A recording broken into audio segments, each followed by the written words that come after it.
For dragons are fire-made flesh. And fire is power. She appears in locked rooms. She bypasses armed guards. She vanishes mid-sentence. And the show told you she was a fortune teller. She wasn't.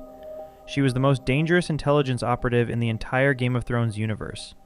And George R.R. Martin has been building her endgame across 5 books, while the television show quietly deleted her from existence. Today, we are going to prove it. Line by line, scene by scene, chapter by chapter. By the end of this video, you will never look at Daenerys Targaryen's descent into madness the same way again. Let's tear off the mask. In the show, Quaithe exists for exactly one purpose. She gives Jorah a guilty conscience, points Daenerys toward the House of the Undying, and disappears forever. The writers packed her away like a forgotten prop. But in George R.R. Martin's books, Quaithe does not disappear. She escalates. Long after Daenerys has left Qarth, after she has conquered Astapor, freed the Unsullied, and locked herself inside the Great Pyramid of Meereen, Quaithe keeps coming back. She does not walk through the door. She materializes out of thin air, inside sealed chambers, past armed Unsullied guards. She appears as a disembodied mask made of starlight, whispers into the Queen's ears, and evaporates before anyone else can see her. This is not mysticism. This is technology. The show omitted a critical piece of Westerosi lore: the Valyrian glass candles. Ancient obelisks of obsidian, dragon glass, frozen fire, that sat dormant for centuries. They reignited the exact moment Daenerys hatched her dragons. And in the books, the maesters of the Citadel are terrified of them, because glass candles do not just produce light. They are a magical telecommunications network. They allow trained shadowbinders to project their consciousness across continents, surveil their enemies from thousands of miles away, and most critically, invade the minds of sleeping targets. Quaithe is not sending Daenerys helpful warnings. She is running a psychological operation from the other side of the world. Look at the exact words she projects into Daenerys' mind in Meereen. Trust none of them. Remember the Undying. Beware the perfumed seneschal.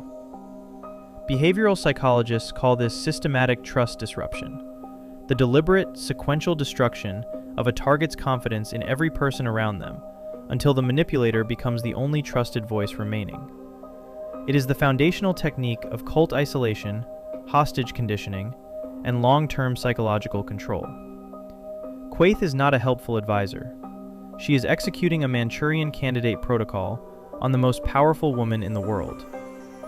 The show gave us a Daenerys who went mad because she lost her friends. The books are giving us a Daenerys whose mind is being actively hacked and reprogrammed by a masked shadow wizard who has been alive for 200 years. That is the gap. Now let's find out who is behind the mask. The show never bothered to explain where Illyrio Mopatis got those 3 petrified dragon eggs. They were just presented as expensive rocks, a wedding gift. But George R.R. Martin's history book, Fire and Blood, gives us a precise, undeniable chain of custody, and it ends in the darkest city in the world. Over 200 years before the main story, a Westerosi noblewoman named Alyssa Farman committed the ultimate treason. She broke into the Targaryen hatcheries on Dragonstone. She stole 3 unhatched dragon eggs, and she sold them in Essos, to a Pentashi merchant, to fund the construction of her dream ship, the Sun Chaser. Then she sailed off the western edge of the known map and disappeared. Decades later, the explorer Corlys Velaryon, the sea snake, reported one detail in his logs. He had spotted a ship he recognized, the Sun Chaser, docked in the harbor of Ashai by the Shadow. Alyssa Farman had survived.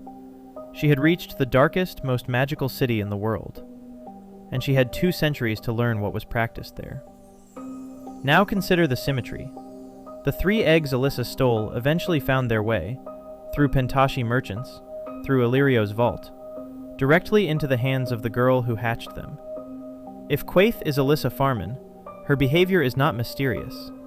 It is guilt. It is obsession.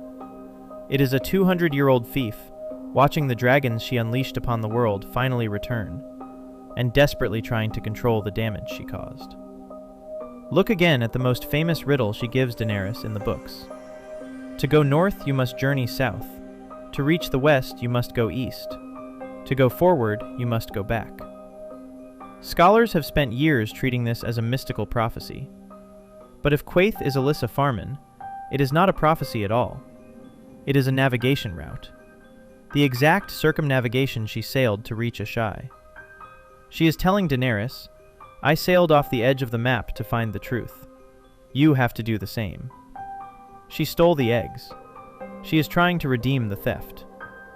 That is one answer, but there is a darker one. You know the three-eyed raven, the ancient, weirwood-bound figure who spent decades grooming Bran Stark as his successor. His real name is Brynden Rivers. He was the legitimized bastard son of King Aegon IV Targaryen. In Westerosi history, he was known as Bloodraven, the pale, one-eyed spymaster who was eventually exiled to the Night's Watch, walked north, and disappeared into the cave beneath the weirwood tree forever. He achieved immortality through ice, through the magic of the old gods, through the earth itself. It defies all narrative logic to assume his greatest rival simply died of old age. Her name was Shiera Seastar. She was also a bastard of Aegon IV. She was a legendary beauty, famous for her mismatched eyes, one blue, one green. She was a practitioner of the dark arts. She was Bloodraven's half-sister. She was his lover. She was his political counterpart. And she vanished from the historical record at exactly the point when Bloodraven was exiled north. What the books are building, piece by piece, across thousands of pages, is the suggestion that Shiera extended her own life, not through ice, but through fire and shadow in Ashai. That she hides behind the red lacquer mask, specifically to conceal the face of a century-old Westerosi woman and her unmistakable mismatched eyes. And if this is true, the entire Game of Thrones transforms. It is no longer a story about who sits on the Iron Throne. It is the final chapter of a centuries-old proxy war between two immortal siblings who were once lovers and are now generals of opposing cosmic armies. Bloodraven has Bran. Shiera has Daenerys. Bloodraven commands ice, earth, and time.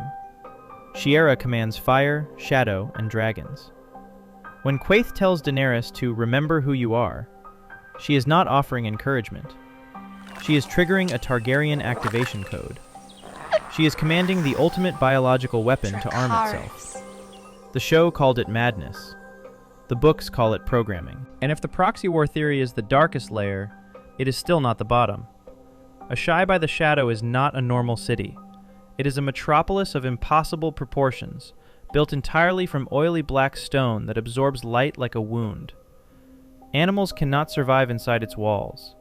Water drawn from its harbor burns the throat. No children are born there. It is, in every implication George R.R. Martin has ever made, a city contaminated by ancient cataclysmic magic that has no equivalent anywhere else in the known world. And thousands of years before the Valyrians, before the Targaryens, before the Iron Throne even existed, a civilization called the Great Empire of the Dawn ruled the Far East.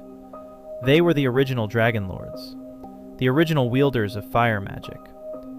Their empire was destroyed not by war, but by betrayal.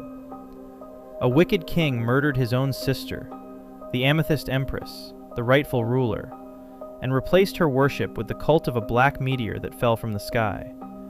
He became the Bloodstone Emperor. His cult became the Church of Starry Wisdom. They are still active. They are based in Ashai, and their theology centers on one belief, that a coming darkness will consume the world, and only fire magic of sufficient power can weaponize that darkness, rather than fight it. Now go back to Quaithe's mask. The text in the book specifies it is made of starlight. Not gold, not lacquer. Starlight. That is not description. That is a uniform. In this reading, Quaithe's plan has nothing to do with the Iron Throne, and nothing to do with Bloodraven. She recognizes that Daenerys, silver-haired, purple-eyed, is the genetic successor to the Amethyst Empress, the rightful heir of the great empire of the Dawn. But she does not want to restore that empire. She wants to use its heir to finish what the Bloodstone Emperor started. When she tells Daenerys she must pass beneath the shadow, she is telling her to bring the dragons to Ashai, to expose fire-breathing creatures to the necromantic radiation of the oily black stone, to fuse Valyrian fire magic with Ashai shadow binding. Daenerys thinks she is the breaker of chains. Quaithe knows she is the payload delivery system. 3 identities, 3 agendas, 1 method.